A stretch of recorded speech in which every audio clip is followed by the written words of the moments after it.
que se dá a transmissão da faixa presidencial justamente por esse grupo que subiu com ele a rampa do Palácio do Planalto. E aí cada um vai fazendo seus cumprimentos.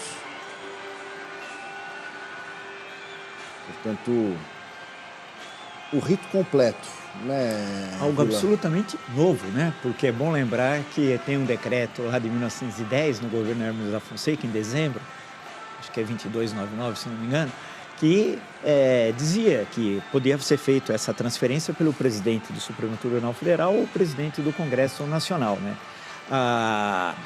E na história mais recente do Brasil, né, a partir da redemocratização, a partir da Constituição de 88, desde a primeira eleição de 89, plenamente democrática, a transferência sempre se deu, excetuando o processo de impeachment, evidentemente, tanto em 92 como em 2016, tinha-se a transferência da faixa. Pena que isso não tem ocorrido agora, né? É como se fosse um não reconhecimento do processo eleitoral, do resultado do processo eleitoral. Esse é o sinal que o Bolsonaro dá para a sua base mais extremista, que não é o 49,1%, é os 10% daquilo, né? A maior parte votou contra o PT, Lula, não considerando que mesmo no segundo turno tinha uma frente ampla democrática. E esse simbolismo é muito importante, né? Mostrando a diversidade do Estado brasileiro, os brancos, negros, indígenas, portadores de necessidades especiais, né? E esse compromisso, portanto, mostrando como que o Brasil é um país plural e que essa pluralidade, de acordo com esse simbolismo, tudo indica, será respeitada pelo governo. E eles adentrando a sede do Executivo Federal, que é o Palácio do Planalto, que é um edifício belíssimo. É bom lembrar que a gente vê uma capital que não há nenhum paralelo na história da humanidade, hein? A Brasília foi construída em 3 anos e meio. 3 anos e meio, não havia uma cabana, né? Lembrar que o grande Juscelino Kubitschek construiu essa capital. E a radicalidade arquitetônica de Oscar Niemeyer. Não há nenhuma capital, por exemplo, as capitais do mundo ocidental, referência greco-romana. Que referência greco-romana tem na arquitetura aí? Nada. As colunas são fantásticas, maravilhosas. E essa amplitude, né? Como nós estamos vendo pela imagem, da participação popular, como se a participação popular cercasse o prédio sede do Executivo Federal. Então, nesse sentido, Brasília, que foi inaugurada 21 de abril de 1960, ele vai ao parlatório, eu presumo, né? Isso. Todos nós, assim, que acompanham a história, devem se lembrar que pela primeira vez o parlatório foi lá na eleição do Jânio Quadros, né? Quando assumiu em janeiro de 61, tem aquela célebre foto, JK, João Goulart, que era vice-presidente, e Jânio Quadros, e eu presumo que o presidente Lula, agora podemos falar assim, né, vai fazer o seu discurso se dirigindo a essa ampla massa que aí está presente, como outros presidentes. Algumas vezes teve situações durante o regime militar que não tinha ninguém, o presidente falava para ninguém, né? Agora aí nós temos a representação enorme aí de populares.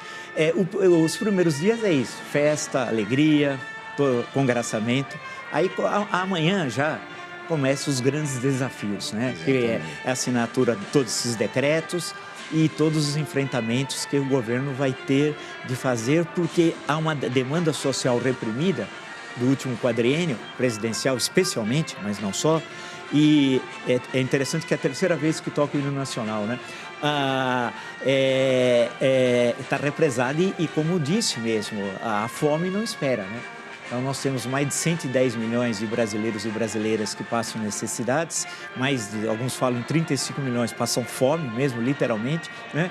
E o governo vai ter de enfrentar isso. Não é tarefa fácil, porque é um governo de 9 partidos políticos, né? Muita gente que é boa parlamentar ou bom parlamentar não é um bom executivo, né? Isso é bom lembrar, nem sempre alguém consegue fazer a transição entre o poder legislativo e o poder executivo. E há essa esperança de mudança, né?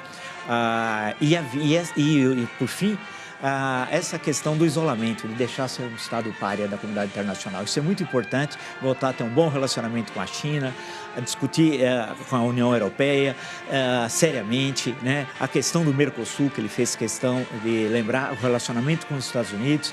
Em suma, voltarmos a ter uma política externa como o Brasil teve. O Brasil tem o Itamaraty, que eu acho o local do Estado onde formam os melhores quadros, né? O Brasil voltar a ser um país presente no mundo e que não foi, infelizmente, infelizmente, no último quadriênio presidencial, nós tivemos cenas grotescas. É bom lembrar que Jair Bolsonaro se dirigiu ao presidente norte-americano Donald Trump e disse: eu te amo, né? I love you. É brincadeira, né? Isso eu nunca vi na história, não é que é na história do Brasil. Eu nunca vi. E olha que a América Latina não tem em alguns momentos, uma boa história de relação com os Estados Unidos. Algo inaceitável, inacreditável, né? É falta de decoro, da importância do Brasil. Então agora vão ser os desafios e ele vai ser cobrado, né?